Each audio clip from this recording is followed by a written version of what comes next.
SC. Verma electric field and potential का numerical 52. A block of mass m containing a net positive charge q is placed on a smooth horizontal table which terminates in a vertical wall as shown in figure. The distance of the block from the wall is d. A horizontal electric field E towards right is switched on, assuming elastic collision, if any. Find the time period of the resulting oscillatory motion. Is it a simple harmonic motion? तो इस 52 numerical में एक block जिसका मास होगा m और उस पर charge दिया हुआ है पॉजिटिव q चार्ज, और वो रखा हुआ है इस हॉरिजॉन्टल प्लेन पे और इनके बीच में कोई फ्रिक्शन नहीं होगा, वो स्मूथ टेबल होगा, दोनों के सरफेसेस स्मूथ होंगे। अब यहाँ पे एक आगे वो ऑल होगी d डिस्टेंस पर।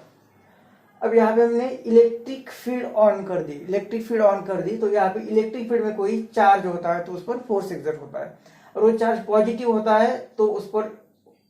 वो चार्ज अगर पॉजिटिव है तो उस पर लगने वाला force in the direction of field होता है। मतलब यहाँ पर उस पर इस डायरेक्शन में फोर्स लगेगा QE, इसलिए ये ब्लॉक इस साइड में मूव होगा क्योंकि ये स्मूथ है तो कोई उसे पकड़ के रखने वाला फ्रिक्शनल फोर्स नहीं है, यहाँ पे आ जाएगा। अब वो कंटिन्यूस यही रहने वाला है क्योंकि यहाँ पे कोई डिसलेट करने वाला नहीं है तो रुकेगा नहीं, तो यहाँ पे आगे कोलाइड होगा, इसलिए वहाँ पे हमें डिसाइड करना है कोलिजन होगा या नहीं, इसलिए दिया है इफ एनी। कोलिजन होने के बाद ये इलास्टिक कोलिजन है तो यहाँ पे कोई एनर्जी लॉस नहीं होगी और ये वापस चला जाएगा, और जब वो यही पे आ जाएगा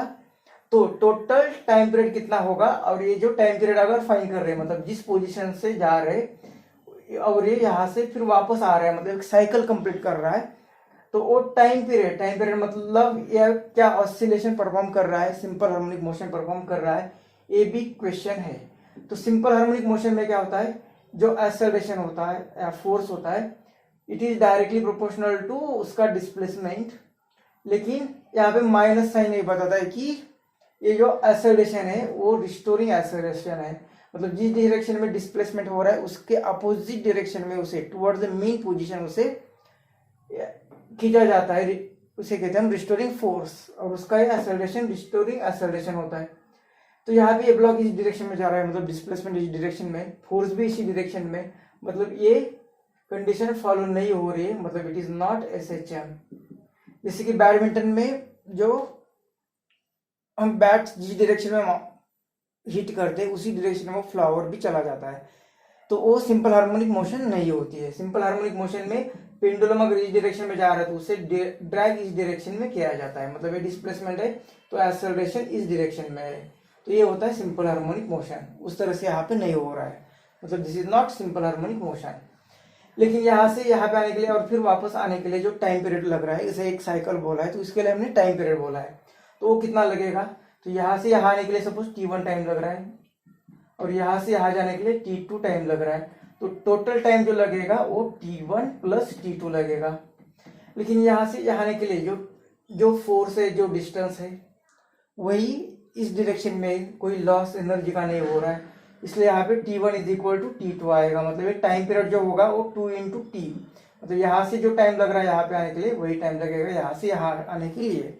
और वो टाइम कितना लग रहा है, तो टाइम होता है डिस्टेंस अपॉन वेलोसिटी। डिस्टेंस दिया हुआ है तो डिस्टेंस दिया हुआ है और टाइम, तो डिस्टेंस और टाइम का रिलेशन क्या होता है, तो डिस्टेंस इज इक्वल होता है UT प्लस 1/2 AT स्क्वेयर। ये यहाँ पे इनिशियली कोई वेलोसिटी नहीं, मतलब ये S इज इक्वल टू होगा 1/2 AT स्क्वेयर। अब एक्सेलरेशन कितना है, तो एक्सेलरेशन होता है फोर्स अपॉन मास 1/2। कौन सा फोर्स, इस पर इतना फोर्स लग रहा है QE, क्योंकि Q चार्ज इलेक्ट्रिक फील्ड में रखा है तो इतना फोर्स लगेगा अपॉन M, और ये T स्क्वेयर। हमें T फाइंड करना है तो ये T स्क्वेयर पहले क्या होगा, ये 2M यहाँ पे मल्टीप्लाई होगी, ये S है और ये डिवाइड बाई QE होगा, और इसका रूट ले लेते हैं तो हमें T मिलेगा, तो इसमें वैल्यू पुट करनी है तो हमें टाइम मिलेगा, इतना T लगेगा। अभी T मतलब यहाँ से यहाँ आने के लिए फिर वापस यहाँ पे जाना है, मतलब टोटल T कितना लगेगा, तो T is equal to 2 into t, मतलब 2 इंटू टी कितना लग रहा है इतना। अब ये S मतलब ये एक्चुअली यहाँ से यहाँ तक का डिस्टेंस D दिया हुआ है, मतलब ये S की जगह पे D पुट करेंगे तो ये आएगा, और 2 को अंदर ले लिया, ठीक है, पहले 2 M D divided by Q into E, जब t को अंदर ले लिया तो ये बनेगा 4 और 4 टू ज़ा 8